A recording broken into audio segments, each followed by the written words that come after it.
Have you ever noticed that most financial mistakes don't look like mistakes when we make them? At the time, everything sounds reasonable. It's an investment in myself. I'll organize it later. Or the classic, at least it's in installments. The problem is that sounds right is the favorite disguise of the decisions that break you the most. And the worst part? They often dress up as responsibility, as maturity, as the mark of an adult who knows what they're doing. Today, we're ranking the financial choices that sound smart, but work like long-term traps. Those decisions that begin with confidence and end with spreadsheets, interest, and regret. So before blaming the market, the government, or Mercury in retrograde, hit that like button, because today's video is about how financial self-confidence can be your greatest enemy. 5. Buying a car because it's an investment. A classic. The illusion comes wrapped in new car smell and the sound of an engine purring freedom.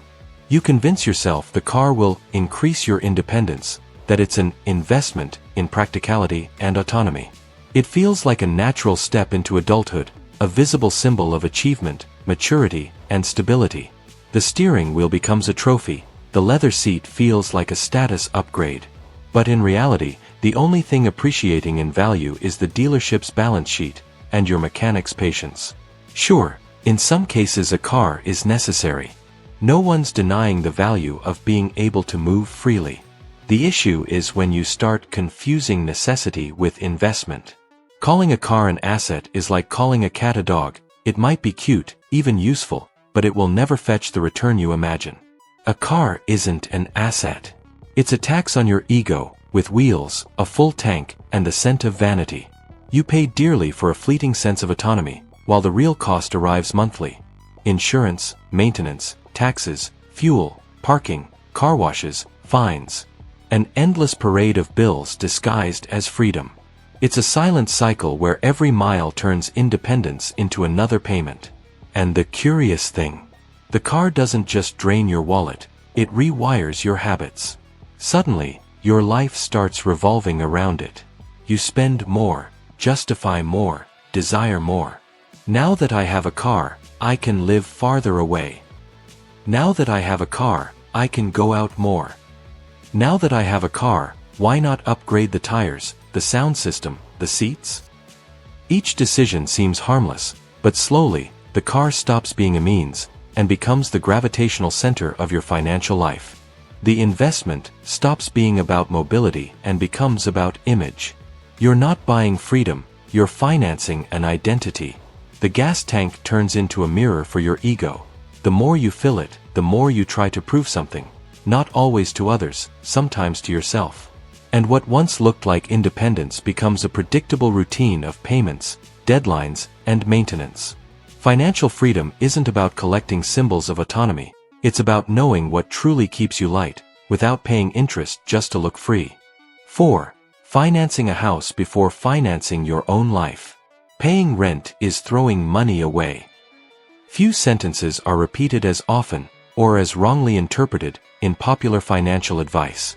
It sounds wise, almost ancestral, delivered with that tone of, I know what I'm doing, as if it were the ultimate act of maturity and foresight. But in reality, this mindset has turned many people into hostages of their zip code, prisoners of a house that once symbolized victory. Homeownership is sold as the pinnacle of security, the trophy of stability, the finish line of adulthood. The dream of no longer paying rent mixes with the pride of saying, it's mine.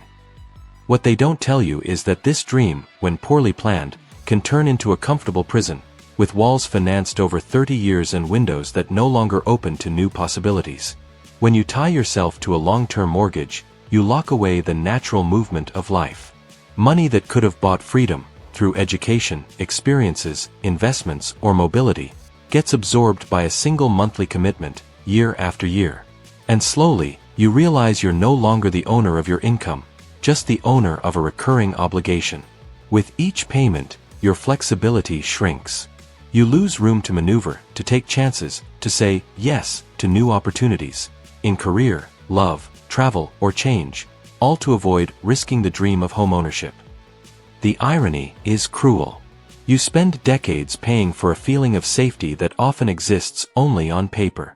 Because one shift in the market, one economic downturn, and that illusion of stability collapses. The house that was supposed to shelter you slowly becomes your cage. It anchors you to a fixed point, while the world keeps moving. And the saddest part? It all starts from a sincere place, the desire to build something yours, to protect your family, to create legacy. But owning something shouldn't mean being chained to it. Freedom isn't about owning a roof, it's about choosing where and how you want to live. Having a home matters, it gives you comfort, identity, and rest. But true security doesn't come from the walls you buy, it comes from the mobility your money allows. Because financial freedom isn't about never paying rent again, it's about being able to move when life changes, without asking permission from a 30-year contract. 3. Living on credit. To take advantage of points and perks. This is the masterstroke of modern financial marketing, the most elegant trick ever invented to make you believe you're winning, when in reality, you're just paying in a more sophisticated way. You really think you're using the system to your advantage, but the system uses you with almost poetic efficiency. Miles, cashback, loyalty programs, all sold as rewards, yet worth less than next month's interest. The pitch is irresistible. Buy now, pay later. Earn points, redeem for travel.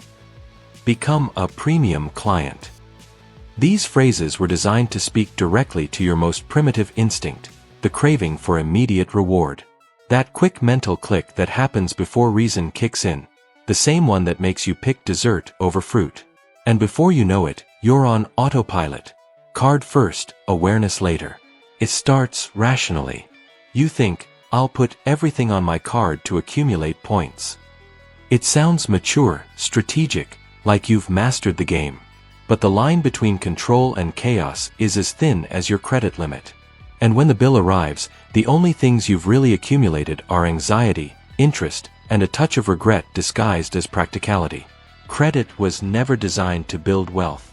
It was designed to accelerate consumption. It's the art of selling the future in installments. And every time you bring something forward, someone profits before you do. Spoiler, that someone is never you. Miles and cashback are the candy at the end of the hook.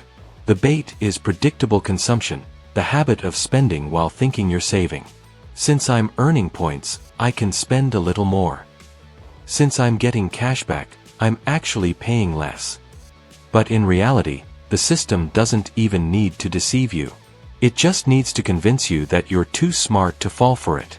And that's exactly when you do. Not out of ignorance, but for underestimating the power of convenience. The real danger of credit isn't debt, it's the illusion of control. While your card slides smoothly through the machine, your freedom slides away with it. The true benefit of a credit card isn't in the miles, the points, or the status of the brand. It's in having the freedom to pay it in full each month, and sleep peacefully, knowing you're the one in control. Because real luxury isn't accumulating rewards, it's owing nothing to anyone. 2. Investing in something you don't understand, because everyone else is winning. Cryptocurrencies, day trading, real estate funds, startups, NFTs, once-in-a-lifetime opportunities. The list changes with time, the vocabulary modernizes, but the mistake stays the same. Entering a game without knowing the rules, just because it looks like everyone's winning. It's almost instinctive. You open your feed and see smiling faces, green charts, promises of financial freedom, stories of people who made it from nothing. Suddenly, it feels like there's a train leaving for success, and you're the only one left on the platform, afraid to miss the ride of your life. So you jump in, without a ticket, without a map, and, worst of all, without knowing the destination. Psychology calls it the herd effect. But in finance, a more honest name would be postponed education. You don't invest because you understand. You invest because you're afraid of being left behind. And fear, when disguised as excitement, is the worst advisor possible, especially when money's at stake. At first, it all feels magical. You invest a little, watch the numbers rise, and for a few days, you feel like a genius. That sense of being in the right game is addictive. But inevitably, the market turns. And when it turns, and it always turns, the discomfort hits. Charts drop, your heart races, reason dissolves. You try to hold, then panic sell. When prices rise again, you jump back in, swearing, this time it'll work. The cycle repeats. But what's repeating isn't learning, it's illusion. The cruel truth is that the market doesn't punish mistakes, it punishes ignorance. Because money doesn't forgive haste, and knowledge doesn't accept shortcuts. Every impulsive click is a lesson paid in full. Every baseless thrill is a reminder that in finance, enthusiasm is just loss wearing a costume. The highest yield investment doesn't exist in any brokerage, token, or chart. It's the time you dedicate to understanding the game before betting on it. Because true wealth isn't about multiplying numbers, it's about multiplying discernment. And those who learn before investing win twice. Money and awareness. 1. Believing that earning more will fix your financial problems. This is one of the most seductive traps of all, precisely because it sounds so logical. If you don't have enough money, earning more should solve it, right? Wrong. Earning more, most of the time, only amplifies the size of your habits. It's the same mistake, just with better packaging. You think you're fixing the problem, but all you're really doing is pouring more fuel into the engine of consumption. The truth is harsh, but liberating. Most people don't have an income problem, they have a behavior problem. You earn $3,000 and spend $3,500. Then you earn $10,000 and spend $10,500. And the cycle continues, only now with more sophisticated bills, longer payments, and fancier excuses.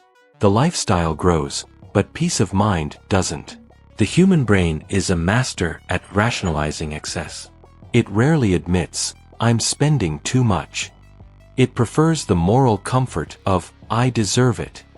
And that little phrase, small, harmless looking, is the password to an infinite loop of self-sabotage. Each salary increase becomes an upgrade in illusion, a better car because now I can, a more expensive restaurant because I work so hard, a new phone because it's a work tool. The comfort level rises faster than the awareness level. And the more you feed your ego with material rewards, the hungrier it gets. It's like trying to fill a leaking bucket. No matter how much you pour in, it's never enough. And the more that comes in, the more holes appear, new desires, new comparisons, new needs. The problem was never how much comes in, it's how much slips away, disguised as deservedness. That's the great irony of money. It convinces you that the next level will finally bring peace. But peace isn't in your paycheck, it's in your mindset. Because it's not the raise that changes your life, it's the meaning you give to what you already have. Without purpose, every financial gain just becomes an upgraded version of anxiety. True financial freedom doesn't start when you earn more, it starts when you realize you don't have to spend everything you earn to feel like you're worth something. Real wealth isn't about having everything, it's about living well with what remains. It's the serenity of knowing that value lies within you, not in what you consume.